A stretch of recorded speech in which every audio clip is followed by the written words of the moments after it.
அனைவருக்கும் வணக்கம். இந்த 2 நாளைக்கு முன்னாடி கடலூரில் சீமான் ஒரு பேட்டி கொடுத்துருக்காரு. அவர் வாய்க்கு வந்தபடி பேட்டி கொடுத்துருக்காரு. அவருடைய அஜெண்டாவே பெரியாரை அசிங்கப்படுத்தணும், கேவலப்படுத்தணும். பெரியார் இந்த மக்களுக்கு எதுவும் பண்ணலை அப்படிங்கிறதா சொல்லணும். அதுதான் அவருடைய அஜெண்டா. இது இந்த பாஜகவின் அஜெண்டா தான் அவன் அஜெண்டா. அப்போ அது நாம் தமிழர் கட்சி கிடையாது, ஓம் தமிழர் கட்சி. சங்கிகளின் ஆதரவு பெற்ற கட்சி. இப்போது பெரியார் அப்படி எந்த இடத்துல சொல்லியிருந்தார், சரி அப்படியும் ஒரு பொது மேடையில் என்ன காரணத்துக்காக சொல்லியிருக்கலாம் அப்படிங்கிறத நம்ம எடுக்கணும். சும்மா சாதாரணமாக யாரும் பேச மாட்டாங்க, சொல்லிட்டு போக மாட்டாங்க.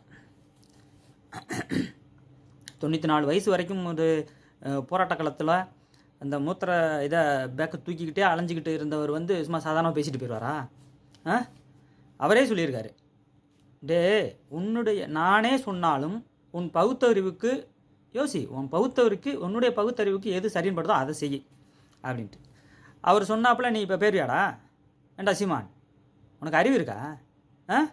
அவர் சொல்லிட்டாருங்கிறதுக்காக நீ பேருவியா? சரி, இப்போது நீ சொல்கிறத நாங்கள் எதுக்கு நம்பணும்? அதை சொல்லு. நீ என்ன அத்தான் பெரிய ஆளா? நீ தமிழ்நாட்டு மக்களுக்காக என்ன பண்ணியிருக்க? உன்னுடைய ஓம் தமிழர் கட்சியின் கொள்கை என்ன? இந்த கொள்கை பிறப்பு செயலாளர்னு ஒருத்தன் சுற்றிக்கிட்டு இருப்பான் சாட்டை. அவன் கொள்கையை, நாம் தமிழர் கட்சி, ஓம் தமிழர் கட்சியின் கொள்கையை பற்றியே பேச மாட்டான். சரியா? ஏதோ இடும உணங்காரத்தி அப்பப்போ கொஞ்சம் படித்தது மாதிரி பேசுவான். அப்பப்போ அவனுக்கு இருக்கு பிடிச்சிடும். அவனுக்கும் என்னன்னு தெரியல, இவங்கெல்லாம் இப்படி தான் இருக்காங்க. சரி பார்ப்போம். சீமான் சைமான், இப்போ நீ சொல்கிறத நாங்கள் எதுக்கு நம்பணும்? அதை சொல்லு முதல்ல. நீ இந்த மக்களுக்காக என்ன பண்ணியிருக்க? தமிழ்நாட்டு மக்களுக்காக நீ என்ன பண்ணியிருக்க? நீ ப்ரெஸ் மீட்டில் பேசுனது தான் அதிகமாக இருக்குது.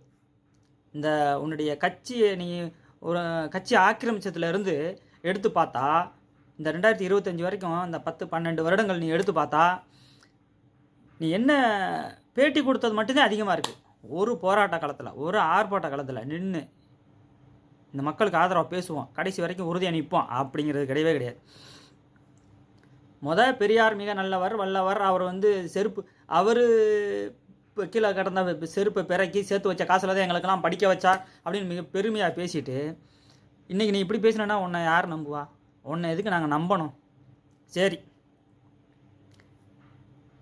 நீ தமிழீழ தேசிய தலைவர் மேதகு பிரபாகரன் அவர்கள் மடியில் படுத்து உருண்டேன்னு சொன்னேன், நாங்கள் எப்படி நம்புறது?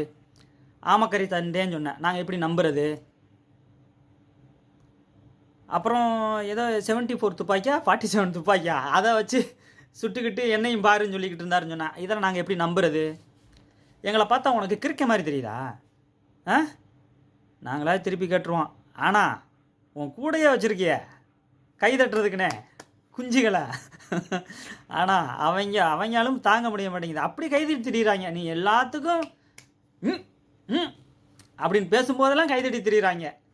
என்னன்னு கூட அவங்களும் யோசிக்க மாட்டேங்கிறாங்க. எங்கள் அண்ணன் சொன்னால் சரி, எங்கள் அண்ணன் கிணத்துல விழுவச்சுன்னா விழுந்துருவான்.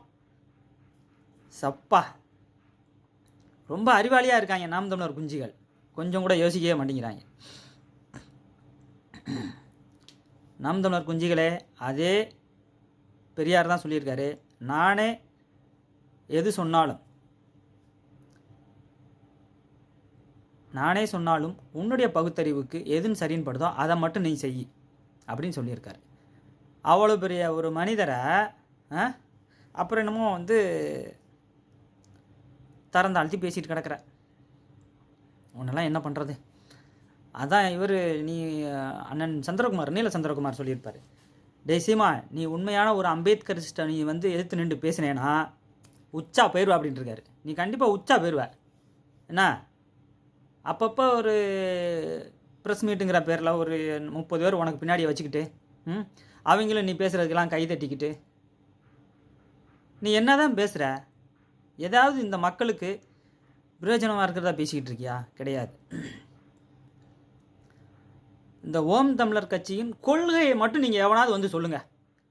அன்னைக்கு அவர் ஒரு ஒரு ப்ரெஸ் மீட்டில் வந்து ஒருத்தர் கேட்குறாரு, உங்கள் கட்சி கொள்கை என்ன அப்படின்னு கேட்குறாரு. நாம் தமிழர் கட்சியின் கொள்கை என்னன்னு கேட்குறாரு. திராவிடத்தை ஒழிப்பது தான் அப்படிங்கிறாரு. முட்டாள். திராவிடம், அந்த திராவிடங்கிற சொல்ல முதல் பயன்படுத்தினதே அயோத்திதாச பண்டிதர். நீ ஒழிச்சிருவியா? தாத்தா ரெட்டைமலை சீனிவாசனார் இருக்காரு, அயோத்திதாச பண்டிதர் இருக்காரு, அவங்கெல்லாம் பயன்படுத்தலையா? புரட்சியாளர் அம்பேத்கர் பயன்படுத்தலையா? ஈஸியாக வந்து ஒழிச்சிரும் அப்படிங்கிற. திராவிடம் என்ற சொல் வந்து சும்மா வந்து சாதாரணமாக உனக்கு இங்கே இந்த மக்கள் மத்தியில் வந்து பதியலை. அதனாலேயே வந்து இந்த இப்போ சங்கிகள் எல்லாரும் கதறிட்டு கிடக்குறாங்க. அந்த திராவிடம் ஒரு சொல்லுக்காகவே சங்கிகள் எல்லாம் கதறிட்டு கிடக்குறாங்க. இதுலேயும் பெரியார் பேரை சொன்னால் அதை விட கதறாங்க. பெரியார் அப்படின்னு ஒரு பேரை சொன்னால் தமிழ்நாட்டில் இருக்கிற அனைத்து சங்கிகளும் கதறாங்க. அம்பேத்கர் அப்படின்னு பேரை சொன்னால் இந்தியாவில் இருக்கிற எல்லா சங்கிகளும் கதறாங்க. இதுலேயே தெரிஞ்சுக்கிறா வேணா. இதுலேயும் வந்து சேக்வேரா சொல்லியிருப்பார், யார் பேரை சொன்னால் உன் எதிரியின் குலை நடுங்குகிறதோ அவன்தான் உன் இனத்தின் தலைவன். அவர் தான் தந்தை பெரியார். பெரியாரின் பேரை சொன்னால் இங்கே சங்கி ஓம் தமிழர் கட்சி எல்லாம் உனக்கு போகுதுங்க. புரட்சியாளர் அம்பேத்கர் பேரை சொன்னால் டெல்லியிலேருந்தும் கன்னியாகுமரி இருக்கிற சங்கிகள் எல்லாரும் உனக்கு போயிடுறாங்க. எதிலே தெரிஞ்சுக்கிற வேணாமா? அதனால் சீமான், இனி வரும் காலங்களில் இந்த மக்களுக்கு என்ன தேவை, இந்த மக்களின் அடிப்படை உரிமை என்ன, அதை வாங்கி கொடுப்போம், அதுக்காக போராடுவோம் அப்படின்னு இல்லை. அதை விட்டுட்டு பெரியார் பேசினார், இவர் பேசினார். ஃபஸ்ட்டு வந்து நீ யோக்கியனா அதை பாரு.